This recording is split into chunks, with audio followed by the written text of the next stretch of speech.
So we'll start off here with the vertical tillage tool first. So a couple things. What we really want to talk about is what is vertical tillage as a whole, and why do we have this, right? So within the product line, there's a gap, right? You have all this great John Deere stuff for large ag that's excellent. So now you have these smaller producers that say, that really works good, but I don't have a 9RX, right? I've got 100 acres. And so with that, we decided that this was a gap that we needed to fill. So same sort of setup for vertical tillage. So I want to set up what that is and what that means. So today, if we were doing traditional vertical tillage, these gang angles right here, there's one in the front and one in the back, they would be at 0 degrees. So this would be here, right? And you'd have flat, straight, fluted blades. See, these are concave, right? These are a different option. We'll get there. Hang with me. So you'd be at 0 degrees angle, 0 degree gang angle, flat blades, and you typically the normal depth is anywhere from 1 to 3 inches. So 1 to 3 inches at a ground speed of 8 to 10 miles per hour. So if you think about how that sets up, it does a couple things, right? So it reduces the horsepower requirement, you get a little smaller tractor, and you have a little less width, but you can go do it faster, right? So that's the setup for vertical tillage. Now let's talk about why we don't have flat blades on this one today. So concave blades, going to give you a little bit more aggressive cut. So if you are used to traditional disking, traditional tillage, this is kind of that step in the middle without going all the way over to traditional vertical tillage. So bigger blades, a little bit more aggressive cut. If you've got a whole bunch of residue and a lot of things to really mix and dig, that's probably an option for you. As we continue on with this vertical tillage piece, a couple things. So like all tillage tools, what you'll hear from Jared here in a minute, is the same story, right? We got to keep these things level from front to back, so fore and aft. So we got a simple crank here to do that with. As we continue to go back, there's a couple more things I want to mention, right? So depth setting right here. So we talked about 1 to 3. It's anywhere in between there. So you got several options to set the depth for whatever you may need to do. While we're standing right here, so this frame, I want to talk about something that's a little unique to this machine. So a lot of other machines of this size in the market that play in this space, you'll see extra weights added on. You'll see suitcase weights, right? Like you see on the front of tractors, they're stacked on the frame, and what they're doing is they need weight per blade. This one's unique. We don't do that on this. These tubes here on the whole machine are solid, okay? So that's where we're getting our weight per blade without having to sell extra weight, right? Okay, so almost there. Hang with me. As we go to the back here, you'll see this rolling basket a couple times today. So there's a couple reasons for it. So you see there's springs and adjustments on both sides, one of each. So the situation would be if you're in the fall and you're going in after maybe corn stalks or soybean residue, whatever it might be, and you've got a whole bunch of residue, right? That stuff's all got to come through this machine. So you're gonna go, it's gonna slice, it's gonna mix, it's gonna do what it's supposed to do. Then when it comes to the back, it's got to come out, right?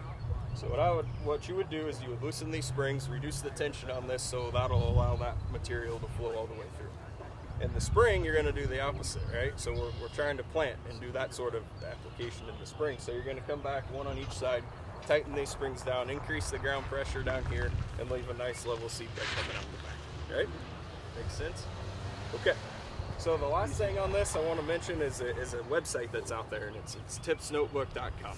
So just recently, there's 3 videos out on that site. If you haven't been out there, I'd encourage you to do it, regarding vertical tillage. So there's one that tells you kind of what it is and what it can do for you. There's one that tells you the differences between a vertical tillage tool and a conventional disc, like a disc harrow.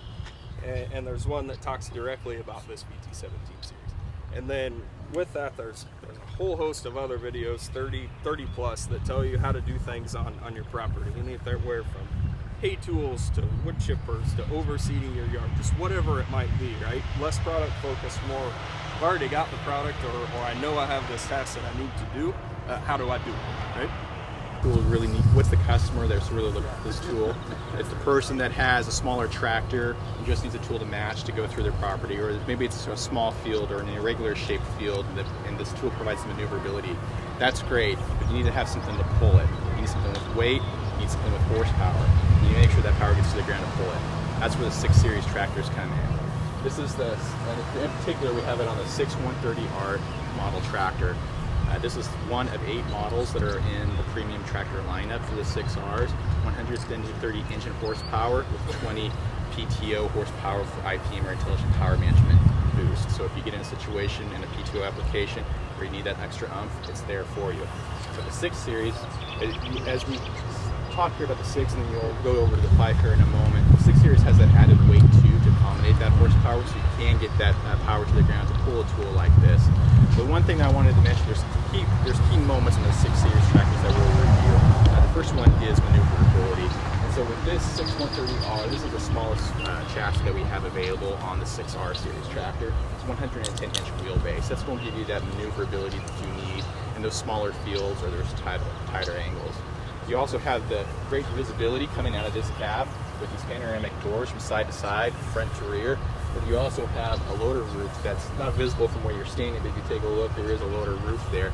And if you're not pulling a piece of equipment behind, in fact you might have a loader on front stacking some bales, that loader roof's going to come in handy, giving you the visibility to see where your load's at and where you're placing it. Now the other piece about this is integration, in particular loader integration.